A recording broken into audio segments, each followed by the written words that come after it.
A Missouri Settlement Agreement is an essential document whereby two spouses record all terms for their divorce arrangement. In some cases, it can make the difference between a drawn-out, expensive divorce and one with minimal friction and without the need to hire a costly attorney. In this video, we'll go further into Missouri Marital Settlement Agreements and their function, as well as highlight a few legal requirements to keep in mind before formally initiating the dissolution of marriage. We're eForms, the biggest database of legal documents. Make sure to watch to the end of this video where we'll give you a link to make your own marital settlement agreement online, potentially saving you thousands of dollars during the divorce process. First, let's briefly define what is a marital settlement agreement. Essentially, a marital settlement agreement is a written contract that a couple signs once they've set all of their post-divorce terms, such as who will receive specific jointly owned property or assets. The agreement is wide in scope, and both spouses may include any information they deem important.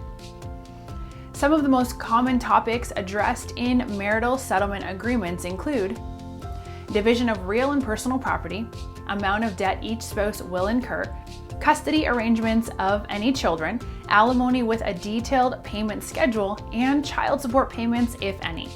It's in the best interest of each spouse to reach an agreement by using this document, if and when they see eye to eye on most distributions. This way, the divorce can be quickened and more affordable compared to undergoing trial proceedings or hiring a divorce attorney.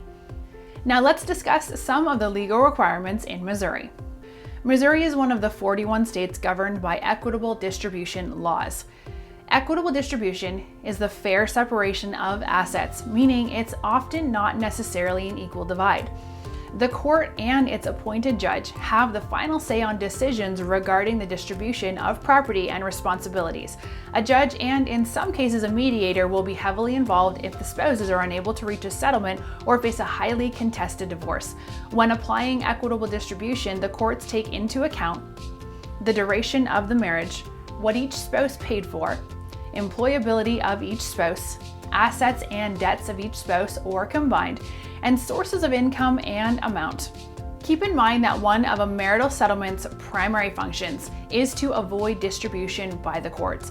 Therefore, if both spouses come to a resolution on most matters before heading to court, they can file for an uncontested divorce and use the agreement to show the judge that they're on the same page. Of course, a judge will still need to approve the settlement. The judge may amend the contract if he or she finds unfair terms within the agreement. Finally, another noteworthy legal requirement involves residency. One of the spouses must have been a Missouri resident for at least 90 days or more before filing for divorce. If the couple completes a predetermined settlement and abides by Missouri law, the process should take about 1 month or around 30 days. We're eForms, the largest database of fillable legal templates. We have created an expansive and state-specific template that covers every last detail of the Missouri Marital Settlement Agreement. To get this official template that can be used to file for divorce in your local circuit court, simply click on the link below. And don't forget to like and subscribe for more daily videos.